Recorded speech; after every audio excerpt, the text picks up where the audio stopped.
Good afternoon, everyone, and welcome to track one of our first concurrent session of the day, Caring During COVID-19. I would like to introduce our first speaker, Katrina Armstrong, who will present on the impacts of COVID-19 on families and carers of NDIS participants with psychosocial disability. Thank you so much, Katrina. Thanks, Grace, and good afternoon, everybody. Okay, so I'm Katrina Armstrong, the Executive Officer of Mental Health Carers Australia.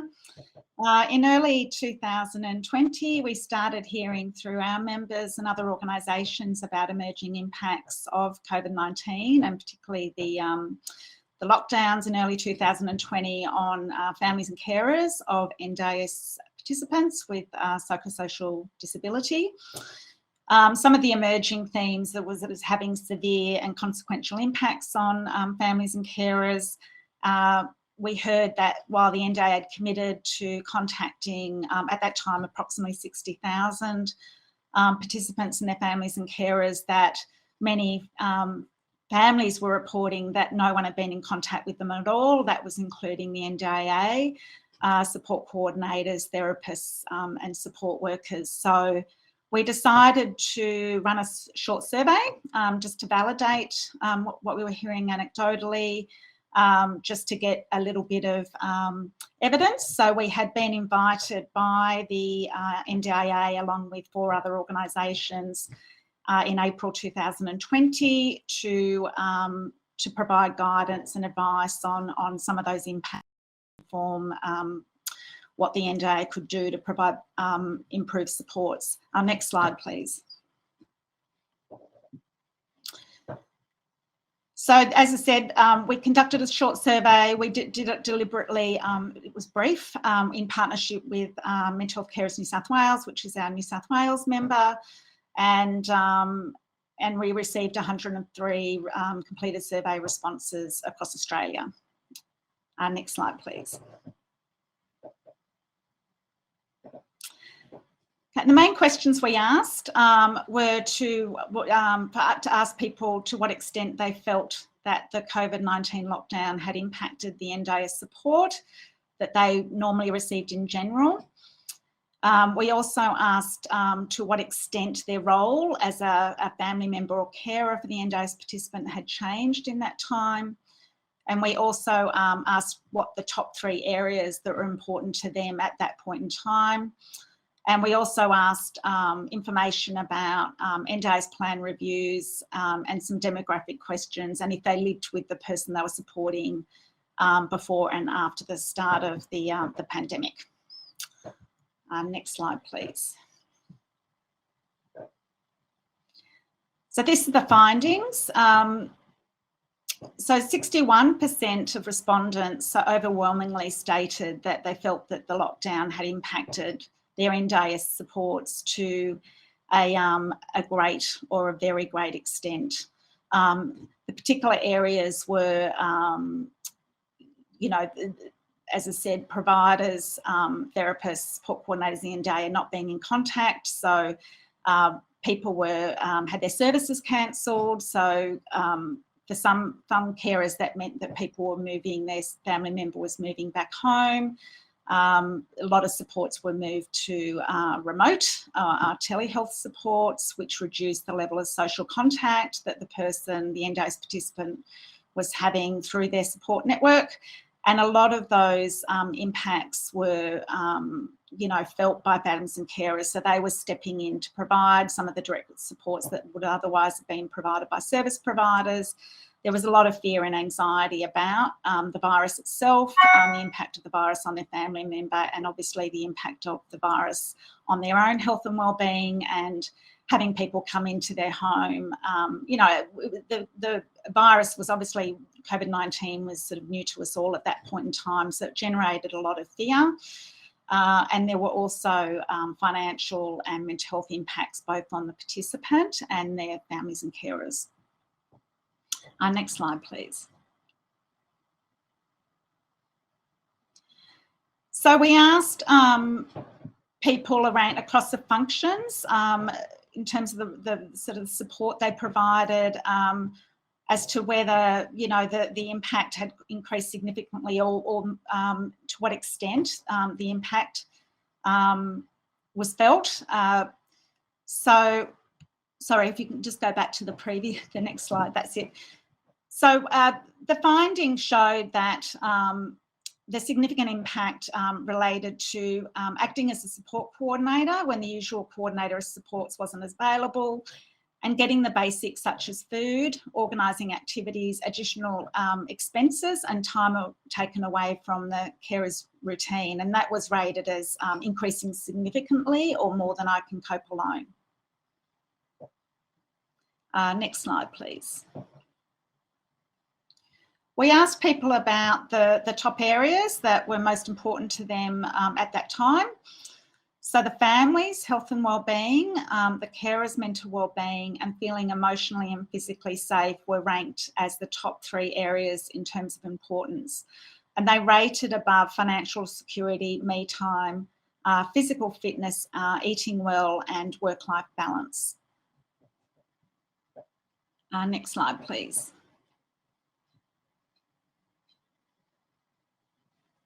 Just that would focus a little bit, give people a chance to read. So I think what was really powerful going through the results was people sharing the impact on them, describing the physical, mental, emotional and financial impacts, and the impact on them of providing more emotional support to the NDIS participant and being their primary social contact in the absence of being able to participate in regular community or group-based activities. Okay, next slide, please. So the demographic profile, about 73% of surveyed participants, respondents were aged 50 years and older, and the age range of the NDIS participants was evenly sort of spread under around 50 years of age, with the largest cohort being aged between 18 to 29 years, which probably fits with the profile of the family member carer. The vast majority of respondents were a family member, so parent, and also partner. Okay, next slide, please. We also asked people about plan reviews. So we were hearing that due to the changing circumstances of people, that people had tried to get in contact with the NDIA to facilitate an urgent plan review. So we're interested in how satisfied they were with the responsiveness of the NDIA and in terms of satisfaction with the outcome. So of the 103 respondents, 23 stated that they had contacted the NDIA during the outbreak, and of those, 15 described how quickly the plan review conducted as being poor. Okay, next slide, please.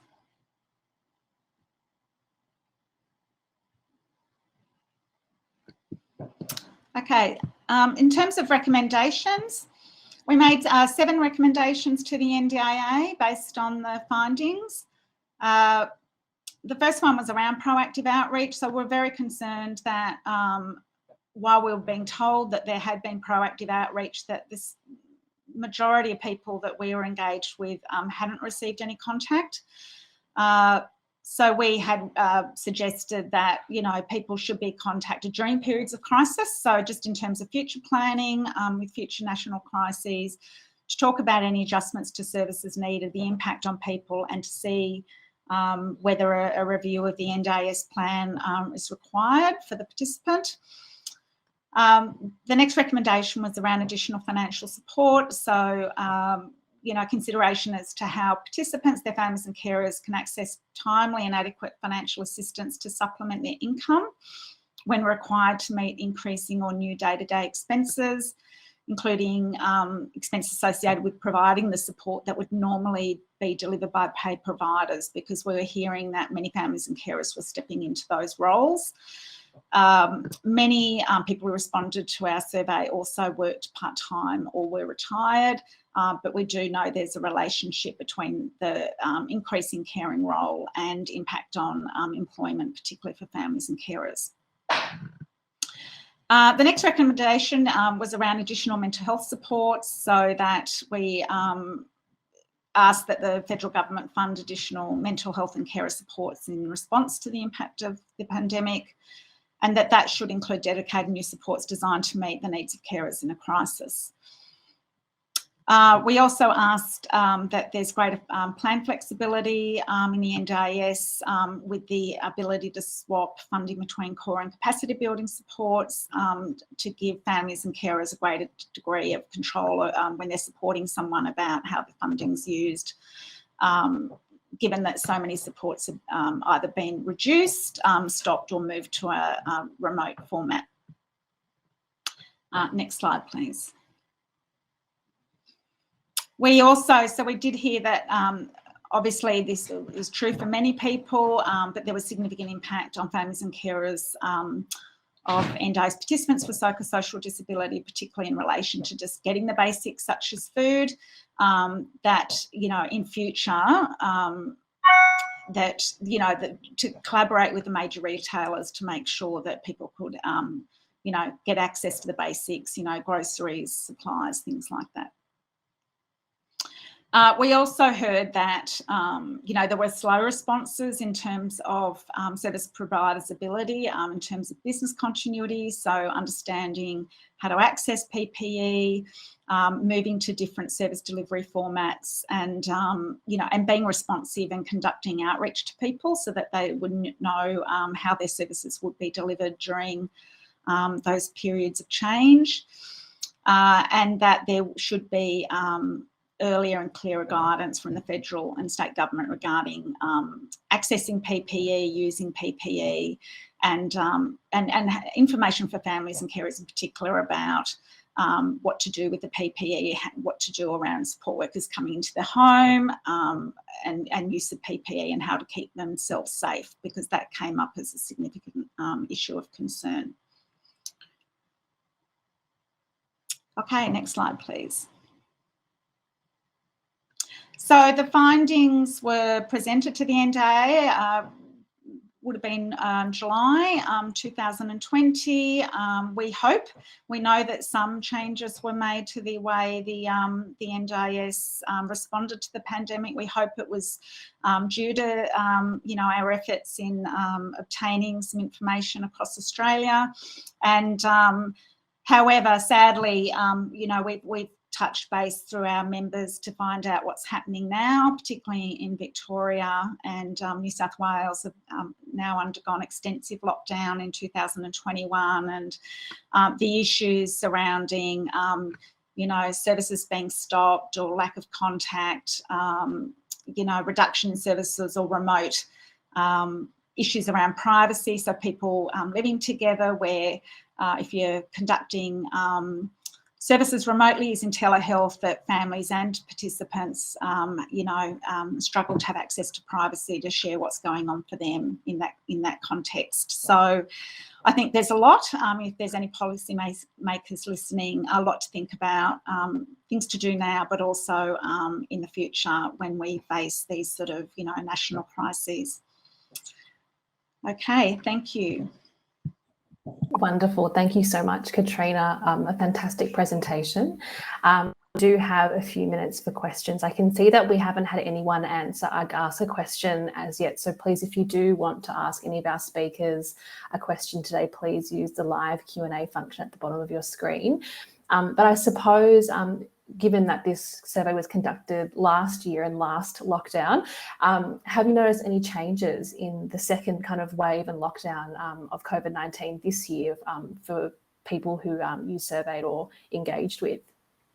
Look, we did ask, and so I did speak to someone at length yesterday who said that the issues were still occurring. I think it's very much relating to the individual circumstances of the participant and the family member, but as soon as you stop, you know, group activities or, you know, activities out of the home, you're impacting